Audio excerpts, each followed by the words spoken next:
Dalam film Wakanda Forever, sequel keduanya Black Panther, negara Wakanda yang memiliki logam vibranium membuat Wakanda menjadi negara superpower. Namun Wakanda tidak menjadi hegemoni kekuatan untuk mengakali negara lain. Wakanda tidak menyedot kekayaan negara lain. Namun Wakanda menjadi pendulum kedamaian dunia. Dalam sidang PBB versi Marvel, Wakanda tidak mau membagikan vibraniumnya ke negara lain karena tidak percaya pada pimpinan banyak negara yang akan bias. Suatu hari, Wakanda mendapat tantangan dari kaum di sebuah wilayah yang tinggal di bawah laut. Semacam kaum Atlantis atau Wakanda air kali ya, yang juga punya vibranium. Wilayah Kukulkan itu awalnya berkonflik dengan Wakanda, namun akhirnya memilih menjadi aliansi dengan Wakanda, yang membuat keduanya adalah kesatuan terkuat di dunia, namun bukan hegemoni. Cerita di awal mungkin hanya fiksi, namun konsep New Mind pada saat Wakanda beneran yang nanti akan berkuasa bukan lagi pemimpin egois seperti Killmonger yang dikalahkan T'Challa. Namun sayangnya T'Challa adalah pemimpin yang terlalu modis, terlalu noble,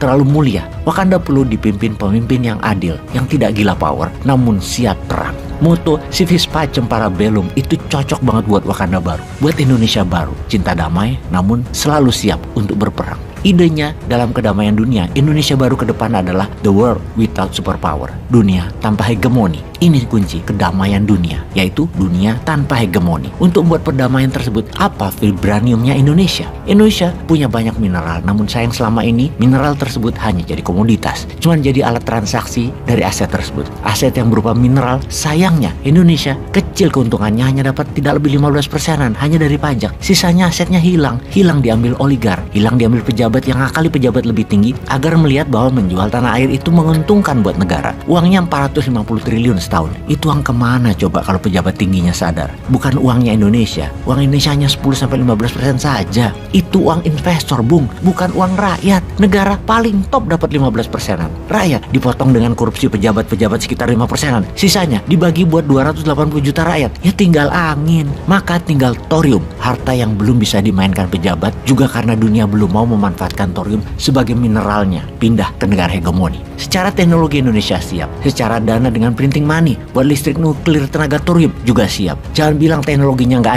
ada, nyali aja yang dibutuhkan sekarang. Thorium 1 kilo itu sama dengan 1000 tonnya batu bara. Maka cadangan thorium Indonesia bisa menghidupkan listrik Indonesia lebih dari 1000 tahun dengan biaya 1/4 dari yang sekarang, yang akan membuat manufaktur, pabrik, mesin industri dibangun di Indonesia. Harga kos listriknya 1/4 dibanding Tiongkok.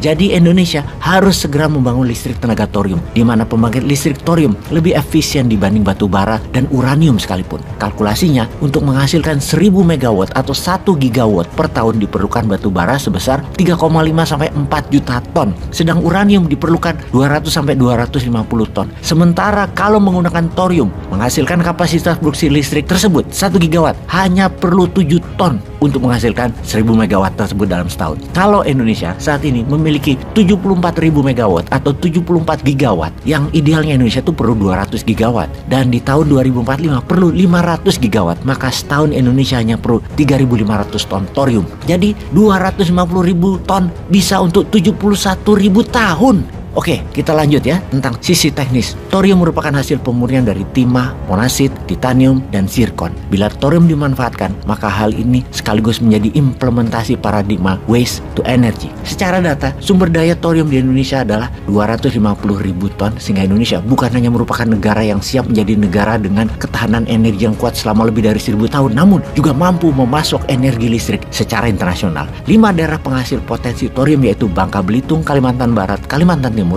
dan Sulawesi Barat. Di sisi geopolitik, kita mesti mencermati negara-negara ASEAN dan Asia lainnya yang saat ini terus mengenjot pasokan energi listrik demi penguatan daya saing industri. Mereka membangun listrik nuklir berbasis uranium tentunya. Saat ini Tiongkok sudah mengoperasikan 32 unit PLTN dan sedang membangun 22 unit lagi PLTN. Negara berkembang lainnya seperti Bangladesh, Vietnam, Malaysia, Uni Emirat Arab, Saudi, Yordan, dan Kuwait telah memulai perencanaan membangun listrik tenaga nuklir. Vietnam sudah mulai membangun PLTN yang akan beroperasi tahun 2023 ini, dan Bangladesh sedang membangun PLTN yang diharapkan beroperasi 2024. Malaysia memiliki roadmap yang mulai membangun pembangkit nuklir di tahun 2030. Apa roadmap Indonesia 2045? Ngabisin anggaran doang?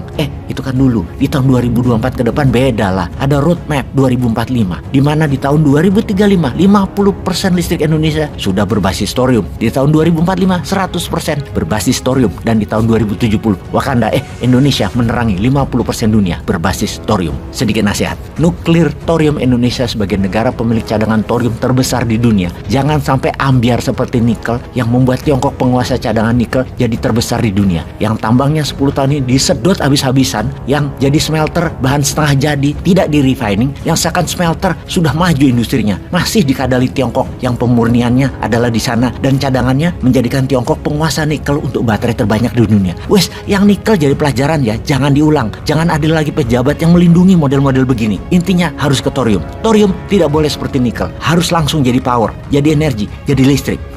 Peace.